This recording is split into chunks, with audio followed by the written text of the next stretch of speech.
என் அன்பு பிள்ளையே, உனக்கான நல்ல விஷயங்களை செய்து கொடுப்பதற்காகவே உன் தாயானவள் இன்று உன்னை தேடி வந்திருக்கின்றேன். என் பிள்ளையே, உன் வாழ்க்கை அழகிய பூந்தோட்டமாக மாறும் நேரம் வந்துவிட்டது. நிம்மதியும் சந்தோஷமும் உன்னை வந்து சேரும் நாளும் நெருங்கிவிட்டது. நீண்ட காலமாக எதிர்பார்த்த ஒரு நிகழ்வு உன் வாழ்வில் அரங்கேற்றப் போகின்றது.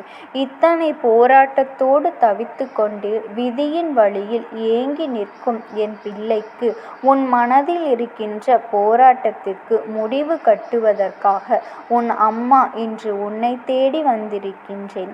உன் வெற்றியின் பரிசுத்தத்தை தருவதற்கு இந்த தாயானவள் உனக்குனாக நான் வந்திருக்கின்றேன். உன் மனதை நீயாகவே வருத்தி கொண்டு இருக்காதே. உன் அன்பை நான் ஒருபொழுதும் புரிந்து கொள்ளாமல் இல்லை. என் தங்கமே, உனக்கு ஒரு இக்கட்டான சூழ்நிலையை நான் உருவாக்கப் போகின்றேன். பயப்படாதே. அதற்கு நான் உனக்கு சோதனையை கொடுப்பதற்காக மட்டும்தான். சென்ற வருடம் இறைச்சியும் செய்துவிட்டு என்னை தேடி வந்து அவர்களை இந்த வெள்ளியின் காலையில் மன்னிப்பு கேட்கும் தருணத்தை தான் நான் உனக்கு உருவாக்கப் போகின்றேன். கஷ்டத்தில் இருந்தும் துயரத்தில் இருந்து முன்னே விடுவித்து வெற்றியின் படிக்கட்டை தேட ஆரம்பித்தாய் என்பதை சொல்வதற்காக நான் வந்திருக்கின்றேன். என் பிள்ளையே, உன் மனதை தளரவிடாதே. உனக்கு அவமானத்தை தந்து விட்டார்கள். உன்னை புரிந்து கொள்ளாமல் இப்படியெல்லாம் நடந்து கொண்டிருக்கின்றார்கள் என்று எண்ணிக்கொள்ளாதே. புரிதலும் இங்கு ஒரு முக்கியமான நோக்கத்தோடு தான் வந்து கொண்டிருக்கின்றேன். என் தங்கமே, உன்னை சுற்றி இருப்பவர்களும் ஒரு முக்கியமான நோக்கத்தோடு தான் உன்னோடு பழகி கொண்டிருக்கின்றார்கள். எப்படி தெரியுமா? உன் திட்டத்தை எப்படியாவது தெரிந்துவிட்டு அந்த திட்டத்திற்கு ஏற்றாற்போல அதனை அரங்கேற்ற விடாமல் அல்லவா உனக்கான விஷயத்தில் அங்கு உன்னை வெற்றி பெற முடியாமல் தோல்வியே தழுவிக்கொள்ளலாம் என்று அவர்கள் நினைத்து கொண்டே இருக்கின்றார்கள். உன்னை பற்றி உனக்கே தெரியாமல் ஒரு கருத்து கணிப்பை நடத்தி கொண்டே இருக்கின்றார்கள். ஆனால் நான் உன்னருகில் இருப்பதை நீ உணர ஆரம்பித்து விட்டாய். அதுதான் வாழ்க்கையின் நிதர்சனமான உண்மை. வாழ்க்கையில் ஆணவம் கொண்டு அவர்களை ஆடவிட்டு போகட்டும்.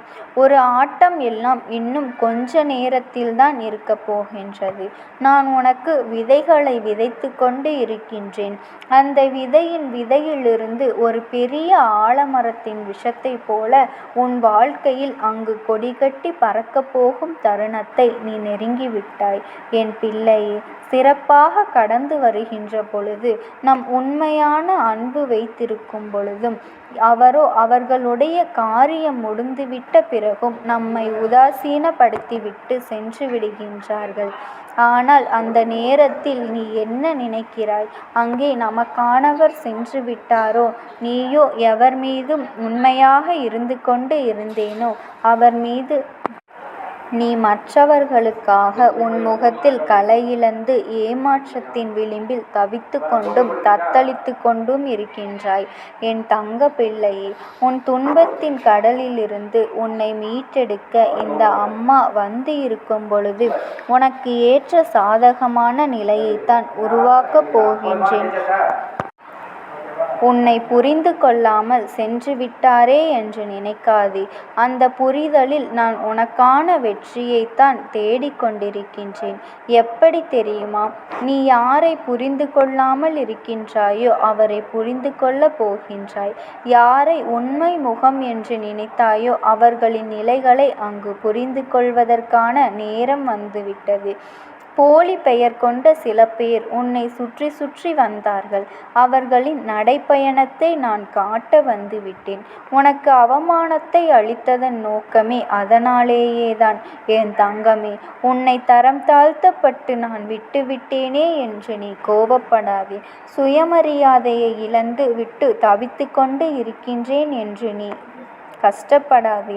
உன்னை இழந்து கொண்டு அங்கு எதையோ மனம் போன போக்கில் செய்து கொண்டிருக்கின்றார்கள். அத்தனையையும் கடந்துவிட்டு உனக்கான துணிச்சலின் என் பிள்ளை நான் கொடுத்திருக்கும் பொழுது நீ எதற்காக அழுது கொண்டு இருக்கின்றாய்?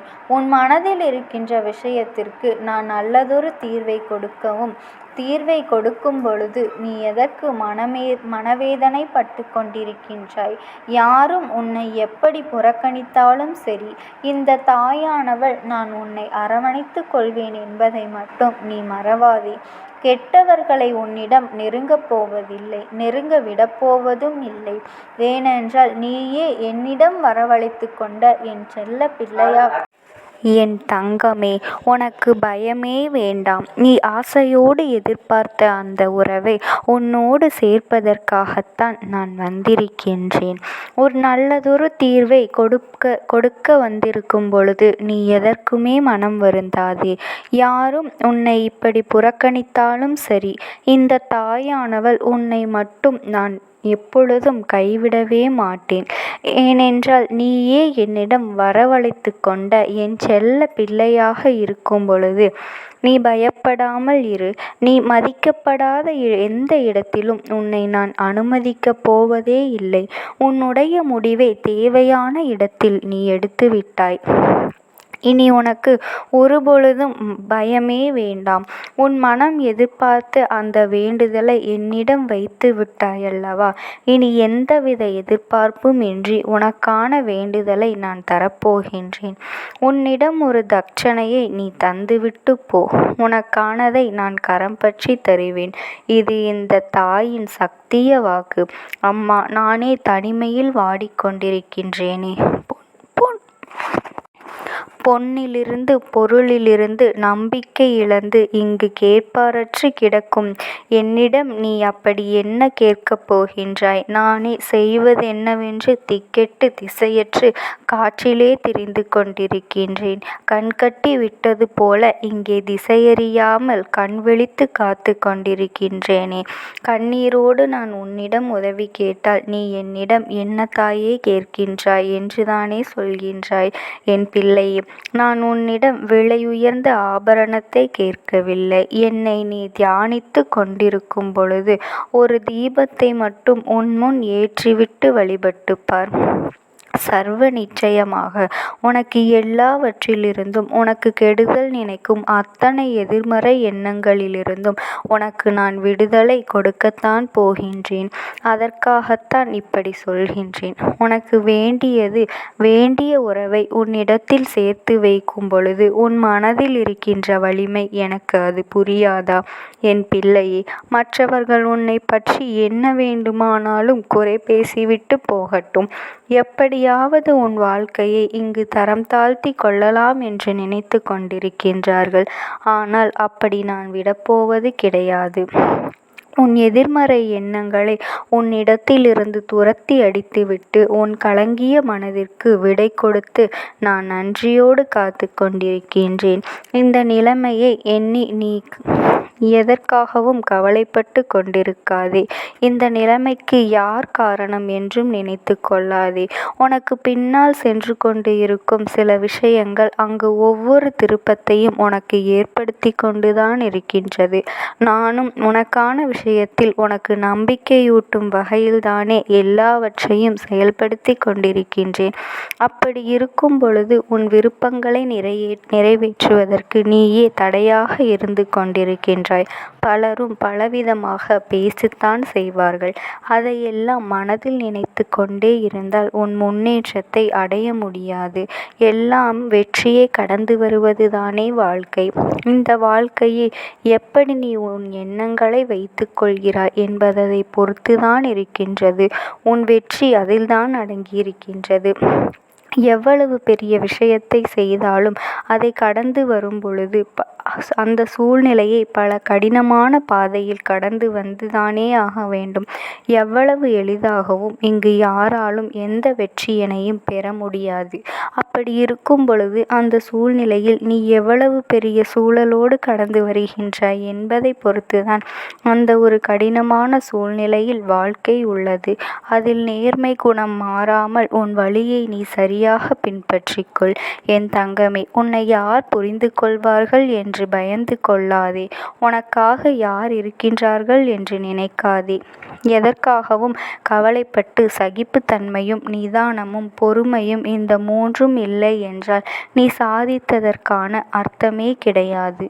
பொறுமையோடு உன் வாழ்க்கையை கடைப்பிடி.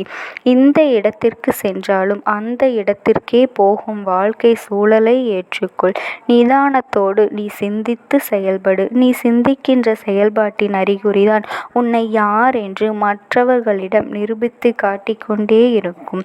என் பிள்ளையே, சகல விஷயத்திற்கும் அதிபதியாக இருந்தவள் இந்த தாயானவள் இருக்கும் பொழுது நீ போராடித்தான் ஆக வேண்டுமே என்று எண்ணாதே.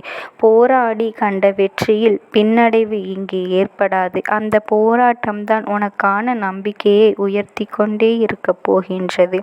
எப்பேற்பட்ட சூழ்நிலையிலும் இந்த தாயானவளின் அன்பும் ஆசீர்வாதங்களும் உனக்கு எப்பொழுதும் இருக்கும். ஓம் சக்தி. ஓம் ஆதிபரா சக்தி.